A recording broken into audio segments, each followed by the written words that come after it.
Chapter 1. The Legend. Deep in the heart of the countryside, nestled between rolling hills and ancient forests, lay a place shrouded in mystery and fear, Witch's Hollow. For generations, locals whispered tales of a powerful witch who had cursed the land, bringing misfortune and death to anyone who dared to enter. Our story begins with a group of friends, Ethan, Mia, Jack, and Emily, drawn to the hollow by the allure of the unknown. Ethan had come across an old book in the town's library that detailed the legend of the witch and the curse she had placed on the land. Intrigued, he convinced his friends to join him on an expedition to uncover the truth.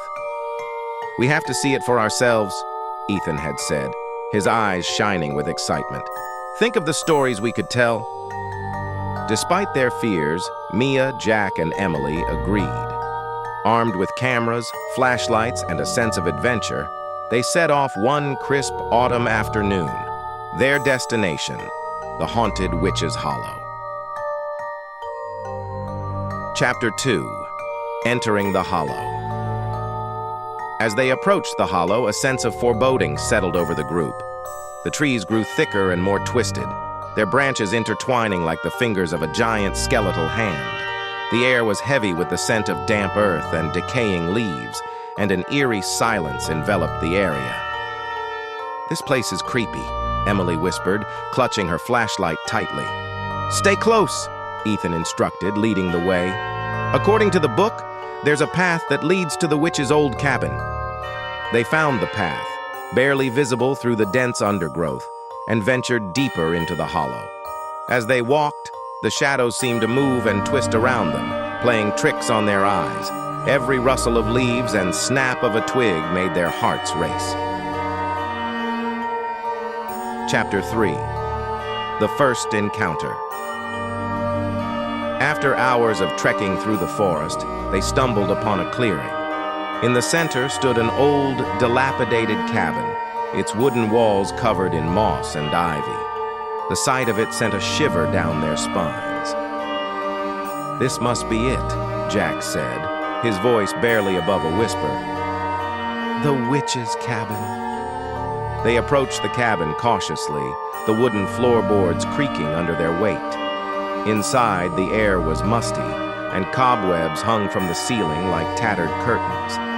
As they explored the rooms, they found remnants of a life long forgotten.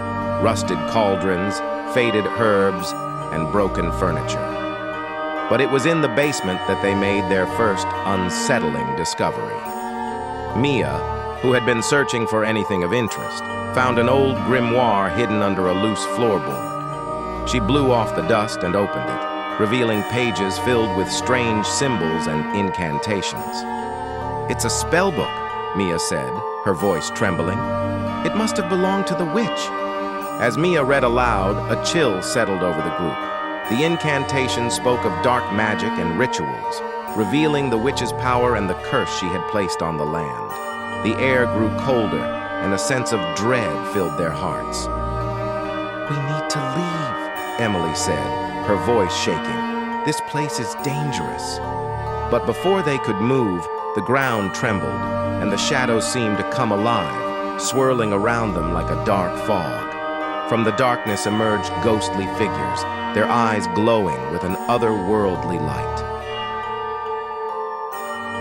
Chapter 4. The Witch's Curse. The group stood frozen in terror as the ghostly figures closed in on them. The air grew colder and the shadows seemed to whisper, their voices filled with malice and sorrow. Suddenly, a ghostly figure materialized in the center of the room, a woman with long, flowing hair and eyes that burned with an eerie light. "It's her," Ethan whispered, recognizing the figure from the book. "The witch." The witch stared at them, her expression twisted with rage and sorrow. She raised a ghostly hand, and the room filled with the sound of anguished screams. The group clutched their ears, the noise overwhelming and disorienting. "We have to get out of here," Jack shouted, trying to make himself heard over the cacophony. They rushed to the door, but it remained firmly shut. Desperation filled their hearts as they realized they were trapped with the vengeful spirit. The temperature continued to plummet, and frost began to form on the walls.